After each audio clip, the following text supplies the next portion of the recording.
जय श्री कृष्ण। राधे राधे।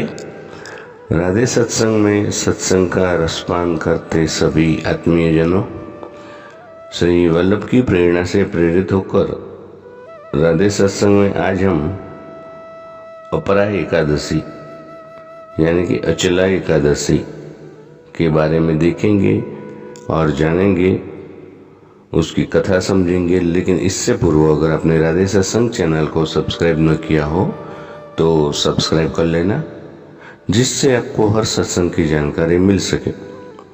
तो प्रियजनों, सबसे पहले तो आप सभी को अपरा एकादशी की बहुत बहुत बधाई हो। अपरा एकादशी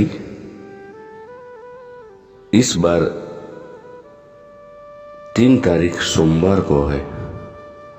अपरा एकादशी उसे अचला एकादशी या भद्र एकादशी, भद्रकाली एकादशी और जल क्रीड़ा एकादशी के नाम से भी जाना जाता है।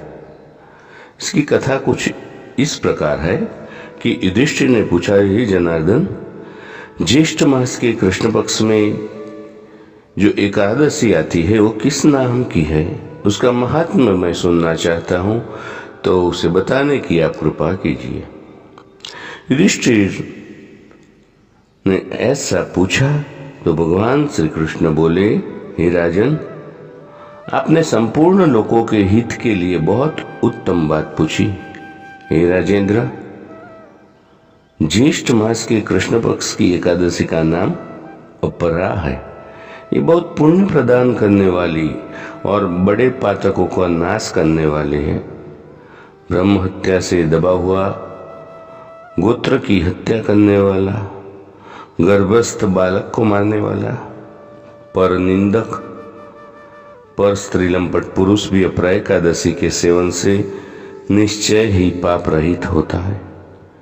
जो झूठी गवाही देता है, माप तौल में धोखा देता है, बिना जाने ही नक्षत्रों की गणना करना है, कूटनीति से आयुर्वेद का ज्ञाता बनकर वैद्य का काम करता है, सब जो नरक को निवास करने वाले प्राणी हैं, परंतु अपरा एकादशी के सेवन से ये भी पाप रहित हो जाते हैं। यदि कोई क्षत्रिय अपने क्षत्र धर्म का परित्याग करके युद्ध से भागता है तो वह क्षत्रियोचित धर्म से भ्रष्ट होने के कारण घोर नरक में पड़ता है। जो शिष्य विद्या प्राप्त करके स्वयं ही गुरु निंदा करता है, वह भी महापातकों से युक्त होकर भयंकर नरक में गिरता है।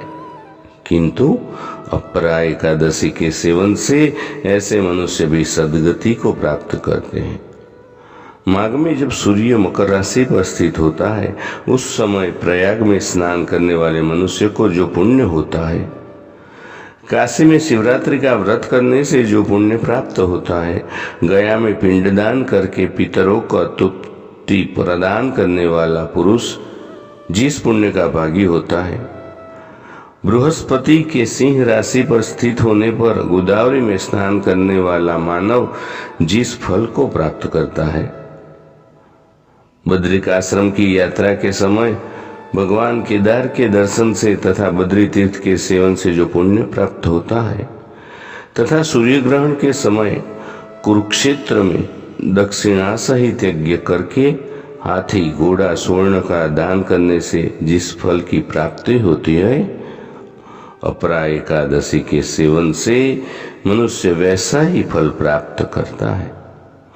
अपरा को उपवास करके भगवान वामन की पूजा करने से मनुष्य सब पापों से मुक्त हो जाता है और विष्णु लोक में प्रतिष्ठित होता है।